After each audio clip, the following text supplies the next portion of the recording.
ಏನಾಯ್ತು ಮನೀಷಾ? ನೋಡಿದ್ರ ಆಂಟಿ ಭಾಗ್ಯನ ಎಷ್ಟು ಓವರ್ ಆಕ್ಟಿಂಗ್ ಮಾಡ್ತಿದ್ದಾಳೆ, ಎಷ್ಟು ಹೆಚ್ಕೊಂಡಿದ್ದಾಳೆ. ಎಲ್ಲ ತಾನೇ ಮಾಡಿರೋ ಹಾಗೆ ಬಿಲ್ಡಪ್ ಕೊಡ್ತಾಳೆ.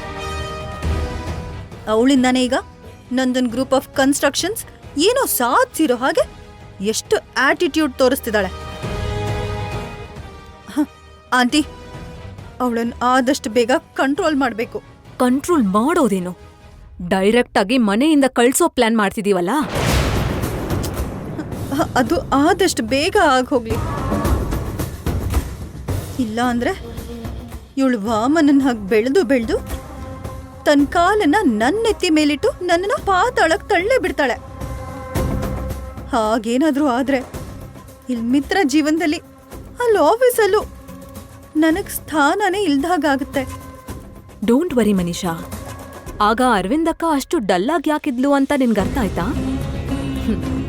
ನಮ್ ಸ್ವಾಮೀಜಿ ಹೇಳಿರೋ ಅಂತ ಮಾತು ಅದು ಅವಳ ಮನ್ಸಿಗೆ ತುಂಬಾ ಜೋರಾಗಿ ಏಟು ಬಿದ್ದಿದೆ. ಅದಕ್ಕೆ ಮಿತ್ರ ಜೀವನದಿಂದ ಭಾಗ್ಯನ್ನ ಯಾವಾಗ ಕಳ್ಸೋದು, ಹೇಗ್ ಕಳ್ಸೋದು ಅಂತ ಅರವಿಂದಕ್ಕ ಒಳಗಿಂದೊಳಗೆ ಪ್ಲಾನ್ ಮಾಡ್ತಾ ಇದ್ದಾಳೆ. ಅದರ ರಿಸಲ್ಟ್ ನಾಳೆ ನಾಡಿದ್ರಲ್ಲಿ ಖಂಡಿತ ಕಾಣುತ್ತೆ. ಅಲ್ವರೆಗೂ ಪೇಷನ್ಸ್ ಆಗಿರೋ. ಅರವಿಂದಕ್ಕ ಮನ್ಸಲೆದ್ದಿರೋ ಆ ಚಿಕ್ಕ ಬಿರುಗಾಳಿನ ನಾವೊಂದು ದೊಡ್ಡ ತೂಫಾನ್ ಮಾಡಿದ್ರೆ ಸಾಕು. ಆಗ ನಾವ್ ಅಂದ್ಕೊಂಡಿರೋ ರಿಸಲ್ಟ್ ತುಂಬಾ ಬೇಗನೆ ಸಿಗತ್ತೆ. ಭಾಗ್ಯ ಮಿತ್ರನ್ ಜೀವನದಿಂದ ಆದಷ್ಟು ಬೇಗ ಹೊರಗೆ ಹೋಗ್ತಾಳೆ. ಸರಿ, ಬಾ.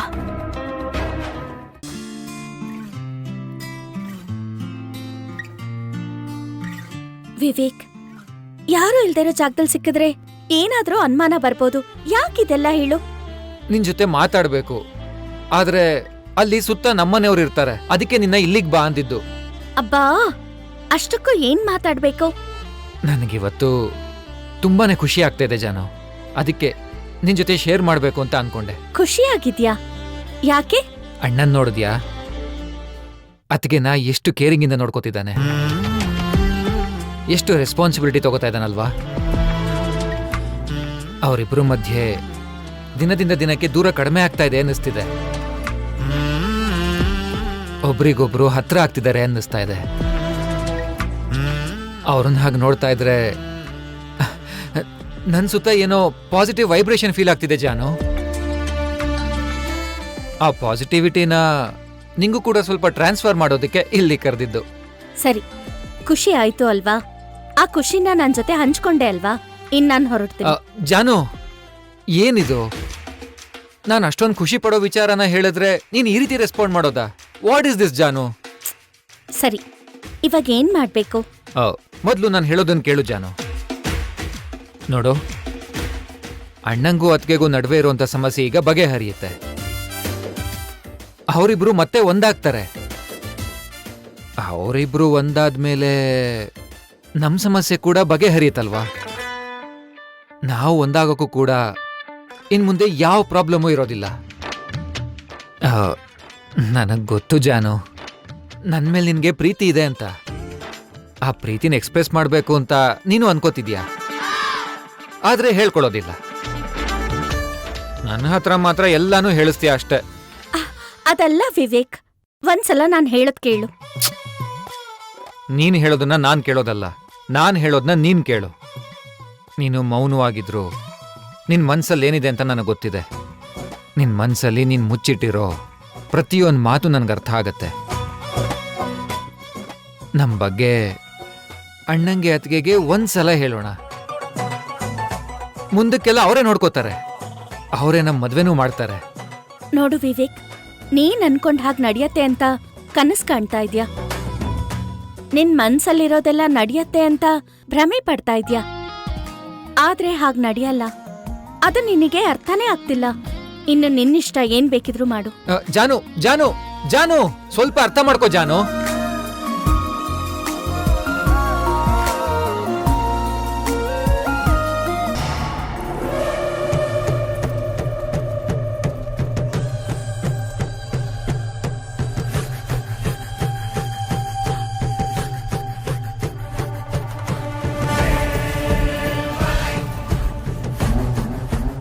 ಕಥೆ ತುಂಬಾ ದೂರ ಹೋಗಿದೆ ಆಂಟಿ. ನನ್ಗೂ ಕೂಡ ಈಗ್ಲೇ ಅರ್ಥ ಆಯ್ತು. ಆಲ್ರೆಡಿ ಭಾಗ್ಯ ನಮ್ ನೆತ್ತಿ ಹತ್ತಿ ತೈತಕ ಆಡ್ತಿದ್ದಾಳೆ. ಈಗ ಅವಳ ತಂಗಿ ಕೂಡ ಇಲ್ಲಿ ಫಿಕ್ಸ್ ಆಗೋಕೆ ಟ್ರೈ ಮಾಡ್ತಿದ್ದಾಳೆ. ಅವಳು ಟ್ರೈ ಮಾಡಿದ್ರೆ ನಾನ್ ನೋಡ್ತಾ ಸುಮ್ನೆ ಕೂತಿರ್ತೀನಿ ಅನ್ಕೊಂಡಿದ್ಯಾ? ಹ, ಆ ಭಾಗ್ಯನ್ನೇ ಇಲ್ಲಿವರೆಗೂ ಈ ಮನೆ ಸೊಸೆ ಅಂತ ಒಪ್ಕೊಂಡಿಲ್ಲ ಅಂತದ್ರಲ್ಲಿ ಅವಳ ತಂಗಿ ಇನ್ನೊಬ್ಳು ಸೊಸೆ ಆಗ್ ಬಂದ್ರೆ ನಾನ್ ಒಪ್ಕೊಳ್ತೀನಾ? ಯಾವ್ದೇ ಕಾರಣಕ್ಕೂ ಹಾಗಾಗಕ್ಕೆ ಬಿಡ್ಲೇಬಾರ್ದು. ಇವ್ರ ವಿಷಯದ ಬಗ್ಗೆ ಮಿತ್ರಗೂ ಭಾಗ್ಯಂಗೂ ಹೇಳೋ ಪ್ಲಾನ್ ಅಲ್ಲಿದ್ದಾರೆ ಅನ್ಸತ್ತೆ. ಹಾಗೇನಾದ್ರೂ ಆದ್ರೆ ಮಿತ್ರ ತಮ್ಮನ್ ಬಗ್ಗೆ ಯೋಚನೆ ಮಾಡಿ ಒಪ್ಕೊಂಡ್ರು ಒಪ್ಕೋಬಹುದು. ಜಾನುನ ಈ ಮನೆಗೆ ಸೊಸೆಯಾಗಿ ಮಾಡ್ಕೋಬಹುದು. ಅಷ್ಟ್ರಲ್ಲೇ ನಾವು ಹುಷಾರಾಗ್ಬೇಕು ಆಂಟಿ. ನೀನ್ ಹೇಳೋದು ನಿಜಾನೇ ಮನೀಷಾ. ನಾವಿನ್ನು ಯೋಚನೆ ಮಾಡ್ತಾ ಕೂತಿದ್ರೆ ಯಾವ ತರ ಪ್ರಾಬ್ಲಮ್ ಆದ್ರೂ ಕ್ರಿಯೇಟ್ ಆಗಬಹುದು. ಅದು ಆಗಕ್ ಮೊದ್ಲೇ ಸರಿಯಾದ ನಿರ್ಧಾರ ತಗೋಬೇಕು. ಆ ಜಾನುನ ಮನೆಯಿಂದ ಓಡಿಸ್ಬೇಕು.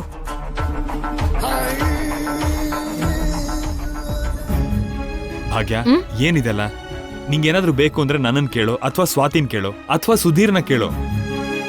ಸಣ್ಣ ಪುಟ್ಟ ಕೆಲ್ಸನ್ ಕೂಡ ಮಾಡದೇ ಇದ್ರೆ ಹೇಗ್ ಹೇಳಿ? ನಿನ್ ಯಜಮಾನನೇ ಇಷ್ಟು ಕಾಳಜಿ ತೋರಿಸ್ತಿರ್ಬೇಕಾದ್ರೆ ಅವ್ನ್ ಮಾತ್ ಕೇಳದೆ ಹೋದ್ರೆ ಹೇಗೆ? ನಿನ್ ಹೊಟ್ಟೆಲಿರೋ ಮಗುಗೆ ಏನಾಗುತ್ತೋ ಅಂತ ಅವನಿಗೆ ಟೆನ್ಷನ್ ಆಗುತ್ತೆ. ನೀನೇನು ಯಾವ ಟೆನ್ಷನ್ ಇಲ್ದೆ ಈ ಕೆಲ್ಸ ಎಲ್ಲ ಮಾಡ್ತಿದ್ಯಾ. ಪರವಾಗಿಲ್ಲ ಅಜ್ಜಿ.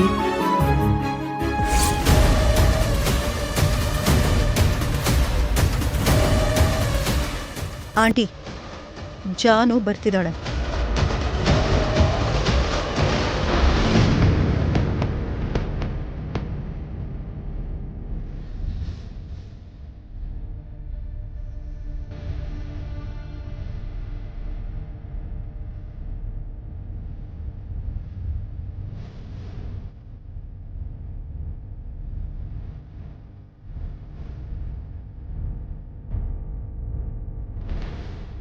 ಹೇಳಿದ್ ನೆನಪಿದೆ ಅಲ್ವಾ? ಹಾಗೆ ಫಾಲೋ ಮಾಡಿ.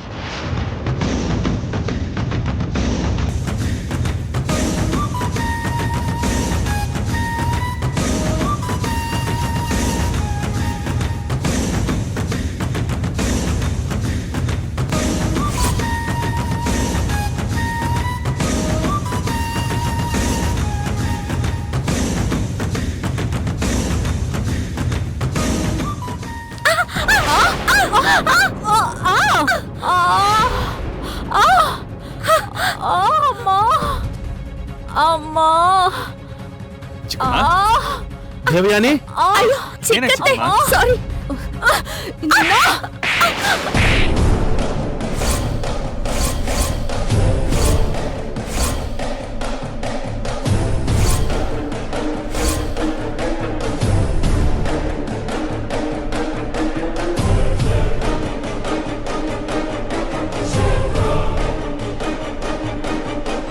ಕಣ್ಣು ನೆತ್ತಿ ಮೇಲೆ ಇಟ್ಕೊಂಡು ನಡೀತಿದ್ಯಾ? ಗೊತ್ತಿಲ್ದೆ ನಡೀತು ದೇವ್ಯಾನಿ ಅತ್ತೆ. ಗೊತ್ತಿಲ್ದೆ ಆಗೋಯ್ತು.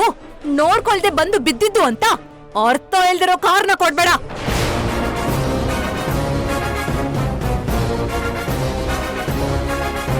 ಏನಾದ್ರೂ ಆಗಿದ್ರೆ ಹಾ, ಚಿಕ್ಕಮ್ಮ, ಗೊತ್ತಿಲ್ದೆ ಆಯ್ತು ಅಂತ ಹೇಳ್ತಿದ್ದಾಳಲ್ಲ, ಇದನ್ನ ಇಲ್ಲಿಗೆ ಬಿಟ್ಬಿಡಿ. ನೀನ್ ಸುಮ್ನಿರು ಮಿತ್ರ. ಸುಮ್ನೆ ಇಂಥವ್ರನ್ನೆಲ್ಲ ಮನೆಯೊಳಗ್ ಬಿಟ್ಟಿದ್ದೆ ತಪ್ಪು.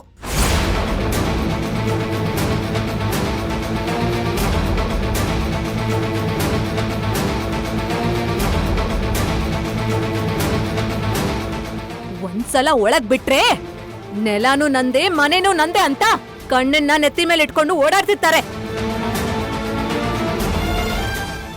ನಮ್ ಕಾಲಿಗಡ್ಡ ಬಂದು ಹೀಗೆ ಸೊಂಟ ಮುರಿಯೋ ಹಾಗೆ ಮಾಡ್ತಾರೆ.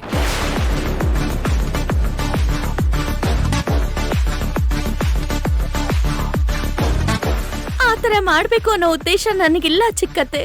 ಹಾ, ನಿಮ್ ಉದ್ದೇಶ ಏನಿದ್ಯೋ, ನೀವ್ ಉದ್ಧಾರ ಮಾಡೋದ್ ಏನು ಅನ್ನೋದು ನಮಗ್ ಚೆನ್ನಾಗ್ ಗೊತ್ತು.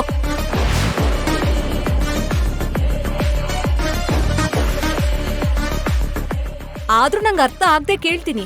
ನಿನ್ ಅಕ್ಕನ್ ಹುಷಾರಿಲ್ಲ, ಅವಳಿಗ್ ಸಹಾಯ ಮಾಡ್ತೀನಿ ಅಂತ ಇಲ್ ಬಂದವಳು ಇನ್ನು ಇಲ್ಲೇ ಟೆಂಟ್ ಹಾಕೊಂಡ್ ಕೂತಿದ್ಯಲ್ಲ.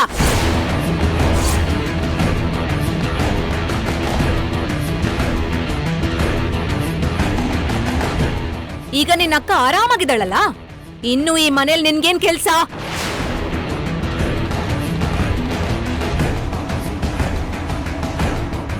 ಹೀಗೆ ಓಡಾಡೋರ್ ಕಾಲಿಗೆ ಅಡ್ಡ ಬರೋದಿಕ್ಕಾ?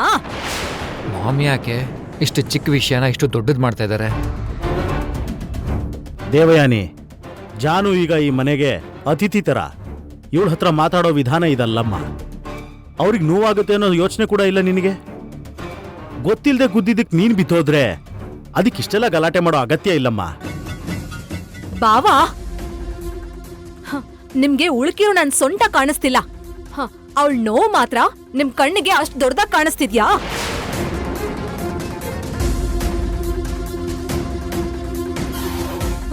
ನೀವು ಮನೆ ಮನುಷ್ಯರ ಬಗ್ಗೆ ಯೋಚನೆ ಮಾಡ್ತೀರಾ? ಇಂಥ ಸಂಬಂಧ ಇಲ್ದಿರೋರ್ ಬಗ್ಗೆ ಯೋಚನೆ ಮಾಡ್ತೀರಾ? ಜಾನು ಸಂಬಂಧ ಇಲ್ದಿರೋ ಹುಡುಗಿ ಹೇಗಾಗ್ತಾಳೆ ದೇವಯಾನಿ?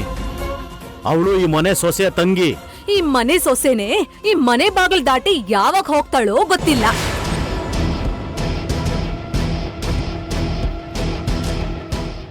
ಅಂತದ್ರಲ್ಲಿ ಇನ್ನು ಅವಳ ತಂಗಿನೂ ಕೂಡ ಈ ಮನೇಲಿ ಕೂರ್ಸಿ 3 ಹೊತ್ತು ತಿನ್ನಿಸ್ತೀರಾ? ಚಿಕ್ಕತ್ತೆ,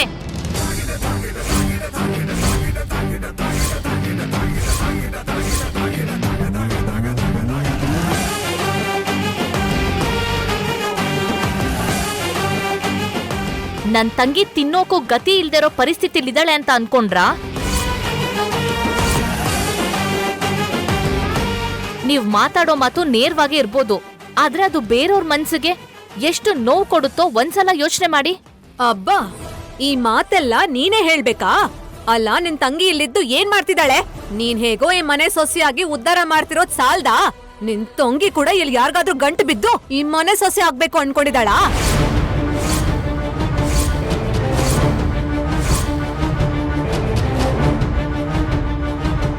ಈಗ್ಲೇ ಹೇಳ್ತಿದ್ದೀನಿ, ಈ ತರ ಬುದ್ಧಿ ನನ್ನ ಹತ್ರ ನಡೆಯಲ್ಲ. ನೆನ್ಪಿಟ್ಕೋ.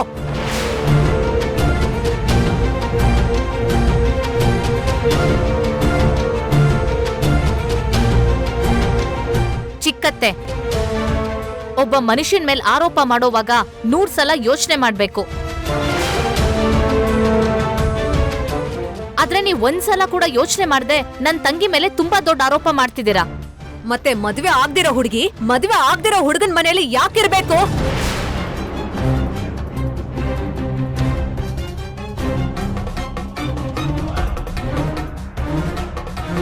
ಯಾಕ ಅವನ್ ಮುಂದೆ ತಿರ್ಗಾಡೋದು? ದೇವಯಾನಿ,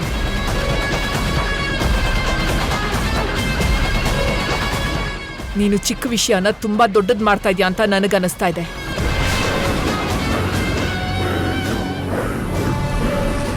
ಮನೆಗ್ ಬಂದವ್ರನ್ನ ಈ ರೀತಿ ಅವಮಾನ ಮಾಡೋದು ಪದ್ಧತಿ ಅಲ್ಲ. ಈ ಜಾನು ಬಗ್ಗೆ ನಿಂಗ್ ಗೊತ್ತಿಲ್ಲ ಅಕ್ಕ. ಹೊರಗಡೆ ಬಾರಿ ಸಾಂಪ್ರದಾಯಿಕ ಹುಡುಗಿ ತರ ಕಾಣ್ತಾಳೆ, ಆದ್ರೆ ಮನ್ಸೊಳಗೆ ತುಂಬಾ ದೊಡ್ಡ ಕೆಟ್ಟ ಉದ್ದೇಶನ ಇದೆ ಇವಳಿಗೆ. ಚಿಕ್ಕತ್ತೆ, ದಯವಿಟ್ಟು ಈ ತರ ಕೆಟ್ಟದಾಗ್ ಮಾತಾಡಿ ನನ್ ತಂಗಿನ ಇನ್ನೂ ನೋಯಿಸ್ಬೇಡಿ. ನನ್ ತಂಗಿ ಇಲ್ಲಿರೋದೇ ಅಲ್ವಾ ನಿಮ್ ಸಮಸ್ಯೆ? ಅವಳು ಹೋಗ್ಬೇಕು ಅಂತಾನೆ ಅಲ್ವಾ ಈ ರಾಧ ಅಂತ ಎಲ್ಲ? ಎಲ್ಲ ಅರ್ಥ ಆಗ್ತಿದೆ. ಇಷ್ಟು ಅವಮಾನ ಆದ್ಮೇಲೆ ಇಷ್ಟು ಆರೋಪ ನೀವು ಮಾಡಿದಾಗ ನನ್ ತಂಗಿ ಈ ಮನೇಲಿ ಒಂದ್ ಕ್ಷಣ ಕೂಡ ಇರಲ್ಲ.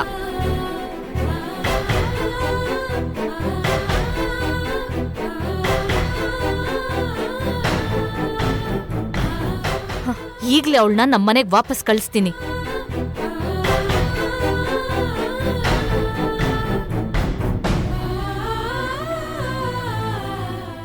ಅವಳನ್ನ ಈ ಮನೆಯಿಂದ ಕಳ್ಸೋದಕ್ಕೋಸ್ಕರ ನೀವ್ ಹೇಳಿರೋ ಮಾತ್ಗೆ ತುಂಬಾ ತುಂಬಾ ತುಂಬಾ ಸಂತೋಷ.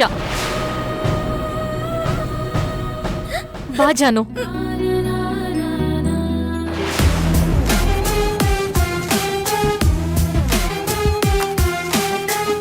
ಏನ್ ಚಿಕ್ಕಮ್ಮ ಇದಲ್ಲ? ಜಾನುಗ್ ಹೇಳೋ ಅಂತ ಮಾತಾ ಇದೆಲ್ಲ.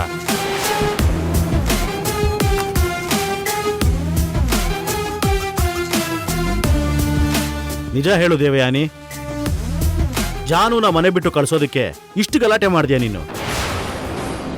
ಆ ಜಾನು ಬುದ್ಧಿ ಸರಿ ಇಲ್ಲ ಅಂತಾನೆ ಈ ತರ ಮಾಡಿದ್ದು.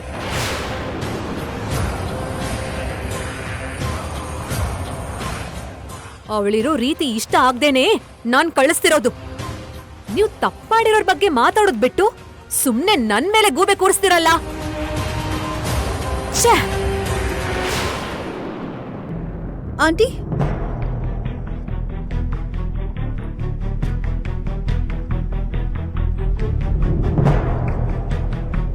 ಮಾಮ್ನ ಹೇಗಾದ್ರೂ ಒಪ್ಸಿ ಜಾನುನ ಮದ್ವೆ ಆಗೋಣ ಅನ್ಕೊಂಡಿದ್ರೆ ಮಾಮ್ಗೂ ಜಾನುಗೂ ಇಷ್ಟೊಂದು ದೊಡ್ಡ ಗಲಾಟೆ ಆಯ್ತಲ್ಲ. ಅಯ್ಯೋ ದೇವ್ರೆ, ಈಗ ನಾನು ಏನ್ ಮಾಡ್ಲಿ?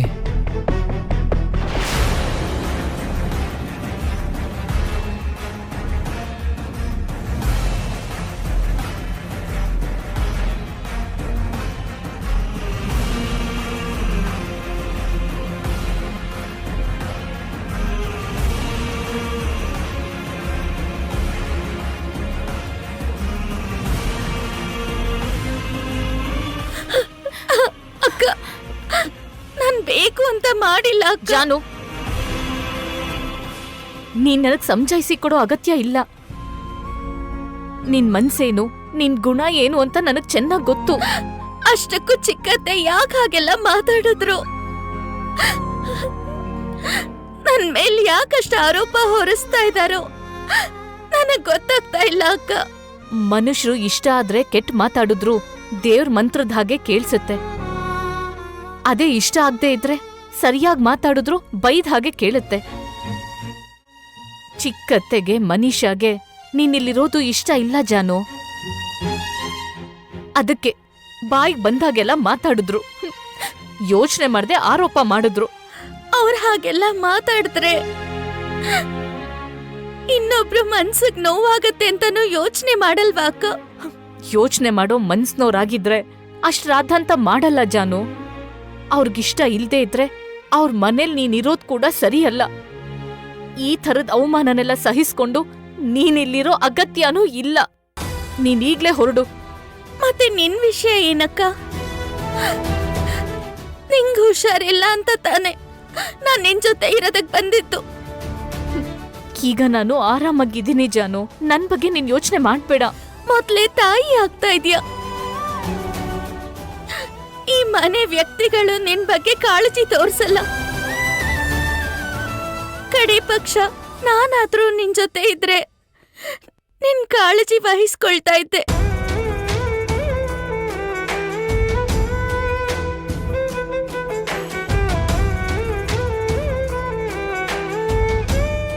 ಜಾನು, ನನ್ನ ನಾನು ನೋಡ್ಕೋತೀನಿ. ನೀನ್ ನನ್ ಬಗ್ಗೆ ಯೋಚನೆ ಮಾಡ್ಬೇಡ. ಈಗ ನೀನ್ ಇಲ್ಲಿಂದ ಹೊರಡು. ಪ್ಲೀಸ್ ಹೊರಡು ಜಾನು.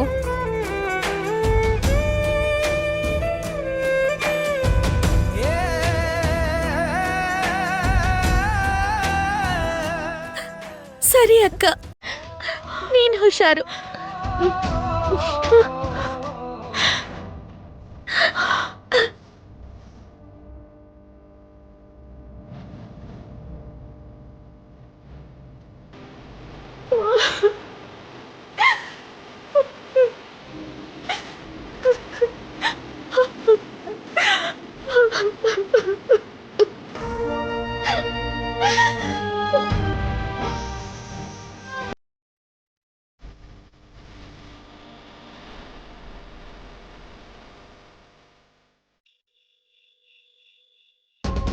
ಹೌದು ವಿಶ್ವನಾಥ್, ಆದಷ್ಟು ಬೇಗ ನಮ್ಮ ಮನೆಗೆ ಮುದ್ದು ವಾರಸ್ದಾರ ಅನ್ನೋ ಚಿಕ್ಕ ಯಜಮಾನಿನೋ ಬರ್ತಾರೆ. ನಮ್ಮ ಮಿತ್ರಂಗೆ ಭಾಗ್ಯಂಗೆ ಹುಟ್ಟುವಂತ ಆ ಮಗು ಪುಟ್ಟ ಪುಟ್ಟ ಹೆಜ್ಜೆಗಳನ್ನು ಇಟ್ಕೊಂಡು ಮನೇಲಿ ಯಾವಾಗ ಸುತ್ತಾಡುತ್ತೋ ಅಂತ ಪ್ರತಿ ನಿಮಿಷ ಕಾಯ್ತಾ ಇದ್ದೀನಿ. ಹೌದು, ಮತ್ತೆ ತಾತ ಆಗ್ತಿದ್ದೀನಿ ಅಂತ ಹೇಳಿದ್ಮೇಲೆ ಅಷ್ಟು ಮಾತ್ರ ಸಂತೋಷ ಇರಲ್ವ ನನಗೆ? ನೀನು ಮಾತ್ರ ತಾತ ಆದಾಗ ನಾನು ತಾತ ಆಗೋದೆ ಅಂತ ಹೇಳ್ಕೊಂಡು ತಿರುಗ್ಲಿಲ್ವ ನೀನು? ಸರಿ ಬಿಡ, ಮಗು ಹುಟ್ಟಿದ ಕೂಡಲೇ ನಮ್ಮ ಫ್ರೆಂಡ್ಸ್ಗೆಲ್ಲ ಗ್ರ್ಯಾಂಡ್ ಪಾರ್ಟಿ ಕೊಡ್ತೀನಿ ನೋಡು. ಸರಿ ಕಣ, ಸಿಗ್ತೀನಿ.